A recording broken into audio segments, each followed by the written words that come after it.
Hello everyone, कैसे हो सभी। आई होप सभी अच्छे होंगे। देखो यार, कल जैसा कि रजिस्ट्रेशन फॉर्म है ओपन हो चुके हैं। CSIR नेट NTA की वेबसाइट पे ऑफिशियली अनाउंस हो चुका है। 3 दिसंबर से जो रजिस्ट्रेशन है वो स्टार्ट हो चुके हैं और जो लास्ट डेट है रजिस्ट्रेशन की वो 2 जनवरी है। कुछ इंपॉर्टेंट पॉइंट है जो यहाँ पे डिस्कस करते हैं, कौन कौन से डॉक्यूमेंट रिक्वायर्ड और एलिजिबिलिटी क्राइटेरिया क्या है, कौन कौन अप्लाई कर सकते हैं, उसके बारे में डिस्कस करते हैं। ठीक है, ये फीस है। देखो, जो जनरल कैटेगरी के और EWS कैटेगरी के हैं उनकी ये CSIR नेट JRF की फ़ीस है, अपने अकॉर्डिंग देख लेना जो भी है इसमें। और हाँ, इसमें एक चीज़ और है, जो तुम यदि फॉर्म में कुछ ना कुछ गड़बड़ रह जाती है तो उसके बाद में जो करेक्शन है फॉर्म के लिए वो 5 जनवरी से 9 जनवरी तक, तुम 5 जनवरी टू 9 जनवरी तक तुम करेक्शन भी कर सकते हो उसमें। और जो डेट ऑफ एग्जामिनेशन है वो बहुत पहले ही अनाउंस हो चुकी थी। और CBT टेस्ट होता है, ये कंप्यूटर बेस्ड टेस्ट है, MCQ टाइप का होगा। 29 जनवरी को एग्ज़ाम होगा, 5 जनवरी को होगा, 6 जनवरी को होगा। और 2 शिफ्ट होगी, 9 to 12 नून, 9 to 12 वाली शिफ्ट होगी और 3 to 6 वाली एक शिफ्ट होगी। अब अलग अलग सब्जेक्ट के अकॉर्डिंग वो एडमिट कार्ड पे तुम्हें ऑलरेडी जब एडमिट कार्ड आएंगे वहाँ पे अनाउंस हो जाएगा कि तुम्हारा जो एग्ज़ाम है, फिजिक्स का जो एग्ज़ाम है वो किस डेट को है। ठीक है, इसके बाद में बात करते हैं। और ऑनलाइन कंप्लीट जो एग्जामिनेशन फॉर्म है वो ऑनलाइन सबमिट होगा कंप्लीट। ठीक है, और एक कैंडिडेट एक ही एग्ज़ाम फॉर्म है अप्लाई कर सकता है। और ऑनलाइन रजिस्ट्रेशन करना पड़ेगा अपनी मेल आईडी से। एक यूनिक मेल आईडी होगी तुम्हारे पास में, एक फ़ोन नंबर होगा। कौन कौन से डॉक्यूमेंट चाहिए? सबसे पहले तो रिसेंट फोटोग्राफ होना चाहिए और उसके अलावा तुम्हारे पास में एक सिग्नेचर, स्कैन्ड सिग्नेचर होना चाहिए तुम्हारे पास में। Duly verified result result awaited attestation form होना चाहिए। यदि तुम रिजल्ट अवेटेड कैटेगरी में MSc कर रहे हो या MSc हो चुके, तुम्हारा रिजल्ट नहीं आया तो रिजल्ट अवेटेड कैटेगरी, या बीटेक कर रहे हो और रिजल्ट अवेटेड कैटेगरी है, या मतलब आगे देखेंगे वो एलिजिबिलिटी क्राइटेरिया में। और कैटेगरी सर्टिफिकेट यदि तुम एलिजिबल हो तो वो सर्टिफिकेट चाहिए। यदि PWD सर्टिफिकेट यदि तुम एलिजिबल हो तो PWD सर्टिफिकेट तुम्हें चाहिए यहाँ पे। और ऑनलाइन पेमेंट के लिए debit card, credit card, UPI, बहुत सारे ऑप्शन है यहाँ पे। ठीक है, इसके बाद में देखो यहाँ पे जो इंपॉर्टेंट पॉइंट है, हाँ, brief advisory regarding Covid 19 pandemic. इसके रिगार्डिंग देखो तुम्हें क्या क्या एडमिट कार्ड के साथ में, जब एग्जाम देने जाओगे एग्जामिनेशन हॉल में, तुम्हें एडमिट कार्ड के साथ में सेल्फ डिक्लेरेशन अंडरटेकिंग फॉर्म भी ले जाना होगा, जो डाउनलोड हो जाएगा NTA की ऑफिशियल वेबसाइट पे। तुम जाओगे वहाँ से ये तुम्हें फॉर्म मिल जाएगा। ठीक है, इसका प्रिंट आउट लेना है, इसको फिल करना है और इस पर सेल्फ अटेस्टेड मतलब इस पर साइन करके तुम्हें ले जाना है। इसके साथ में simple transparent ballpoint pen ले जाना है, ट्रांसपेरेंट पेन हो। ठीक है, एडिशनल फोटोग्राफ होनी चाहिए एक तुम्हारे पास में, पर्सनल हैंड सैनिटाइजर होना चाहिए और वाटर बॉटल, ये सब चीज़ें हैं। ठीक है, एडमिट कार्ड पे भी लिखा होगा ये सारी चीज़ें। ठीक है, इसके बाद में डिस्कस करते हैं अपने इसमें इतना कुछ खास नहीं। हाँ, जो सबसे इंपॉर्टेंट है वो है एलिजिबिलिटी क्राइटेरिया। देखो कौन कौन अप्लाई कर सकते हैं। सबसे पहले तो यहाँ पे अप्लाई कर सकते हैं MSc और इक्विवेलेंट डिग्री, या तो MSc हो या इक्विवेलेंट डिग्री हो, MSc के इक्विवेलेंट डिग्री हो। इंटीग्रेटेड BS MS के स्टूडेंट भी अप्लाई कर सकते हैं। इंटीग्रेटेड BS MS का कोर्स होता है, वो स्टूडेंट भी अप्लाई कर सकते हैं।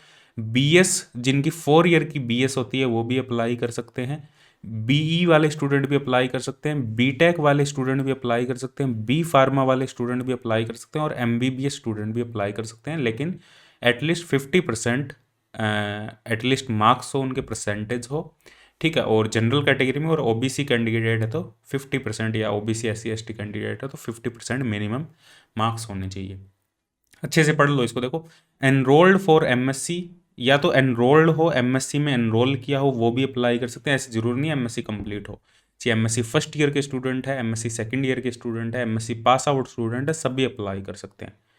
ठीक है, MS enrolled for MSc or having completed 10+2+3 year of above qualifying examination as on the closing date of the online submission of application form। जब एप्लीकेशन फॉर्म ऑनलाइन फॉर्म है, सबमिशन की last date है, उस date तक यदि तुमने ये complete कर लिया है, अबव क्वालिफाइंग MSc में एनरोल हुआ हो, या MSc के अलावा जो भी तुम्हारे ये 10+2+3 वाले कोर्स है इनको कंप्लीट कर लिया है, जब तक एग्जामिनेशन फॉर्म है वो ऑनलाइन सबमिशन फॉर्म है जब तक कंप्लीट नहीं हो जाते, उसके पहले पहले तुम्हारा जो रिजल्ट है 10+2+3, मतलब BSc के जो BS के स्टूडेंट है या BSc के स्टूडेंट है जो JRF के लिए अप्लाई कर रहे हैं, ठीक है, तो उनका रिजल्ट है वो कंप्लीट रिजल्ट आ जाना चाहिए जब तक सबमिशन फॉर्म की लास्ट डेट तक।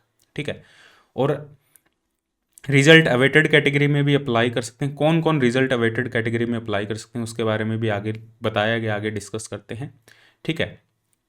और इसमें देखो सच कैंडिडेट, हाँ, जो रिजल्ट अवेटेड कैटेगरी में अप्लाई कर रहे हैं या जो एनरोल्ड स्टूडेंट है जिन्होंने एमएससी एनरोल्ड की है, such candidate will have to submit attestation from duly certified by head of the department. Head of the department से तुम्हें एक फॉर्म अटेस्ट करवाना होगा, मैंने यहाँ से एमएससी कर रहा हूँ मैं, या कोई भी मैं कोर्स कर रहा हूँ, उसके लिए मैंने यहाँ पे एनरोल हो चुका हूँ, वो एनरोलमेंट जो फॉर्म है तुम्हें अपने डिपार्टमेंट से अटेस्ट करवा के वो अपलोड करना होगा।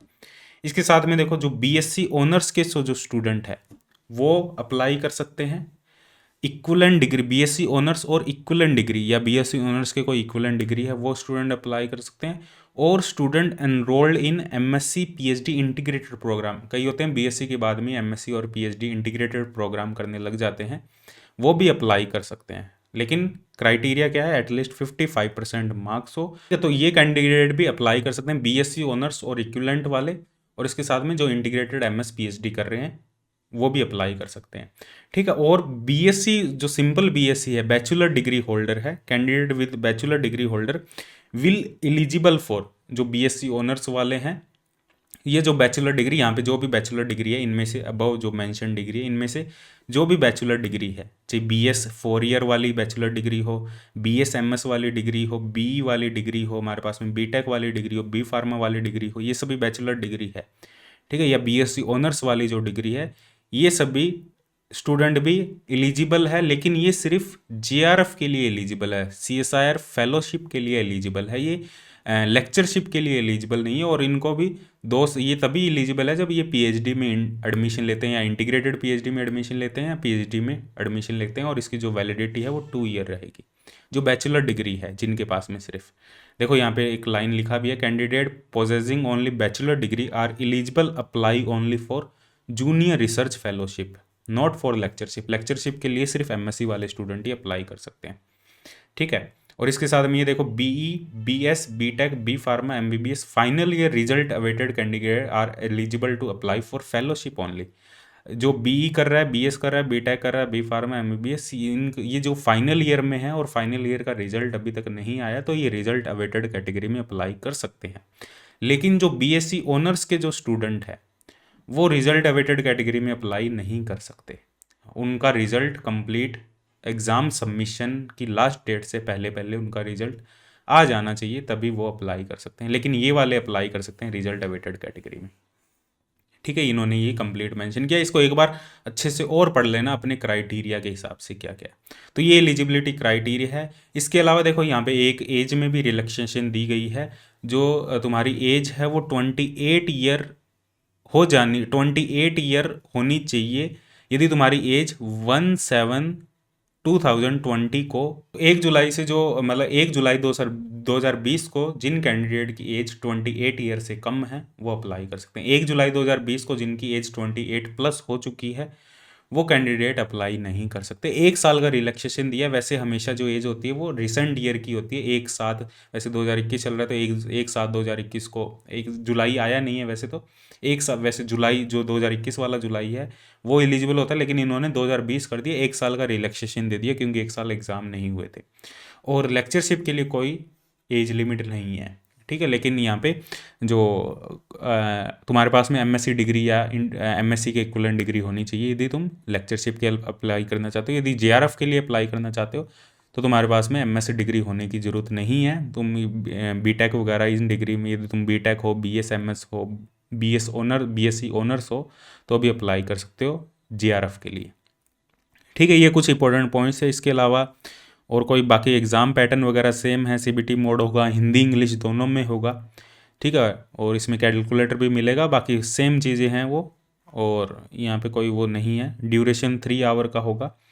और बाकी की सारी चीज़ें एक बार इसको अच्छे से पढ़ लेना। और देखो इसमें क्या क्या रिक्वायर्ड डॉक्यूमेंट है, वो एप्लीकेशन फॉर्म फिल करने से पहले वो document, copy of board university certificate and candidate name, mother name, father name इस पे होना चाहिए। ये एक सर्टिफिकेट होना चाहिए तुम्हारे पास में।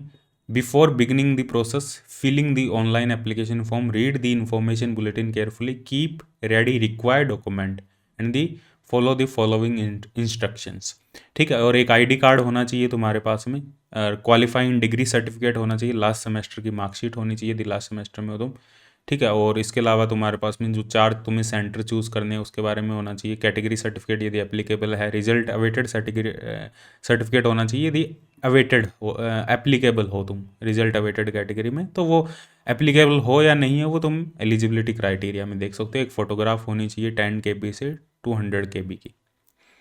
ठीक है, ये कुछ एलिजिबिलिटी, ये कुछ मतलब इन्फॉर्मेशन इंपॉर्टेंट, बाकी इसको एक बार पढ़ लेना। जो इंपॉर्टेंट चीज़ थी मैंने वो सारी एक बार बता दी है।